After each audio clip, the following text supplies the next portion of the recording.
नया फिर दिन हुआ,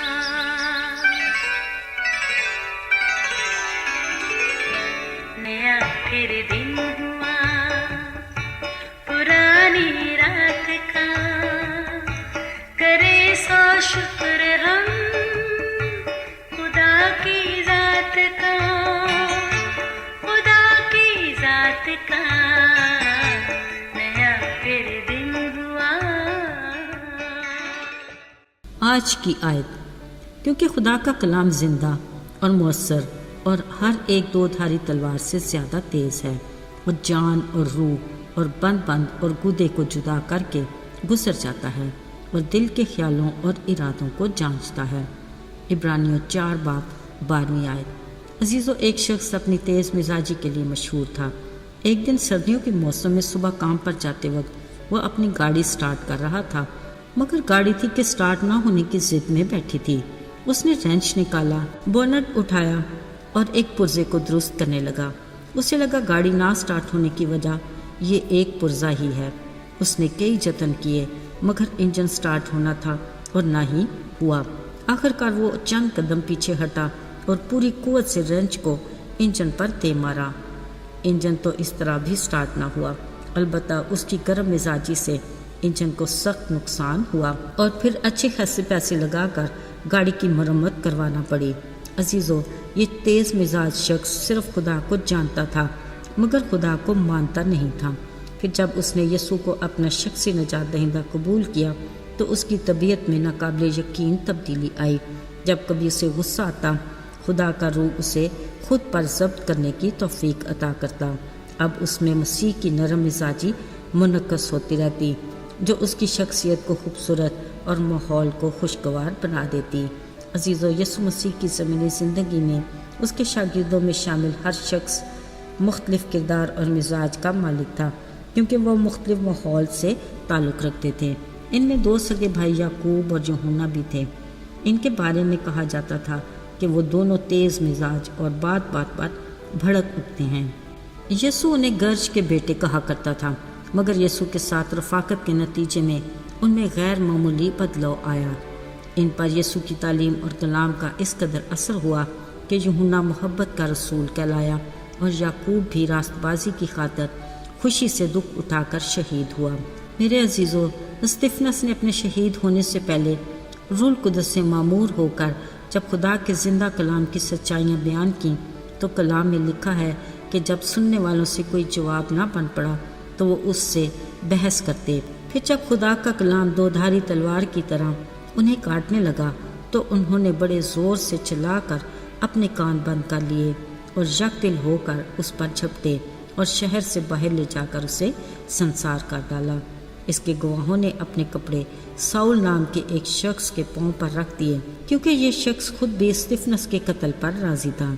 अजीज़ों, ये साउल वो शख्स था जो हर वक्त खुदा के शागिर्दों को धमकाने और कत्ल करने की धुन में रहता और सरकार से इजाज़तनामा लेकर इबादत खानों से मर्द और औरतों को बांधकर यरूशलेम में लाकर कैद में डाल देता। इसी इरादे से जाते हुए दमिश्क की राह पर खुदा खुद उससे हम कलाम हुआ और कहा, तो मुझे क्यों सताता है?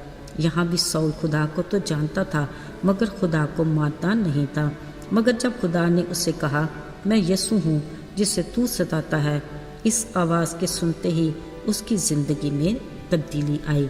अजीज़ों, ये साउल जैसे सख्त तबीयत के मालिक के लिए गैर मामूली तब्दीली थी।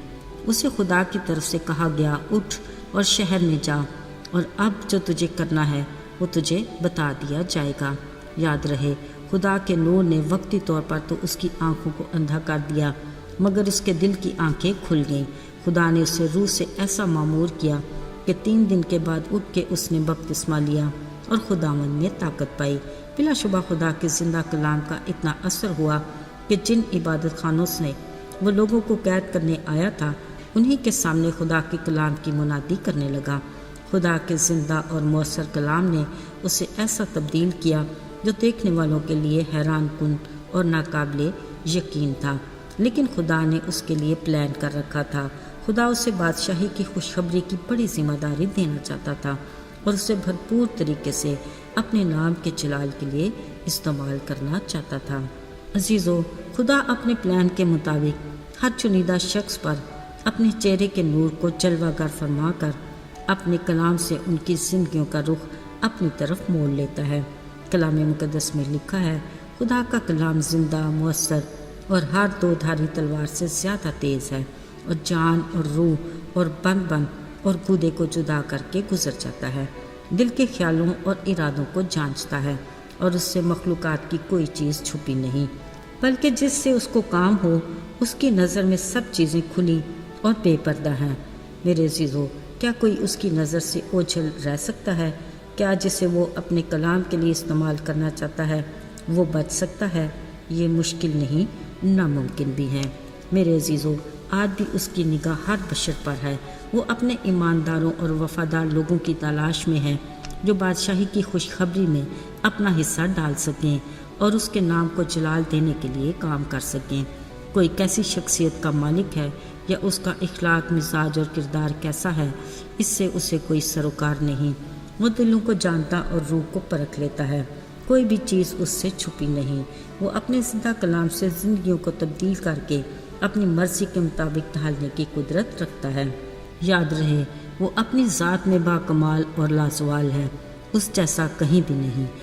بلا شبہ اس کی ذات بے مثال ہے، اس کی تعریف ہو اور اس کے نام کو جلال ملے، آمین۔ آئیے دعا کریں۔ اے ہمارے باپ، تو جو آسمان پر ہے، تیرا نام پاک مانا جائے، تیری بادشاہی آئے اور تیری مرضی جیسے آسمان پر پوری ہوتی ہے زمین پر بھی ہو۔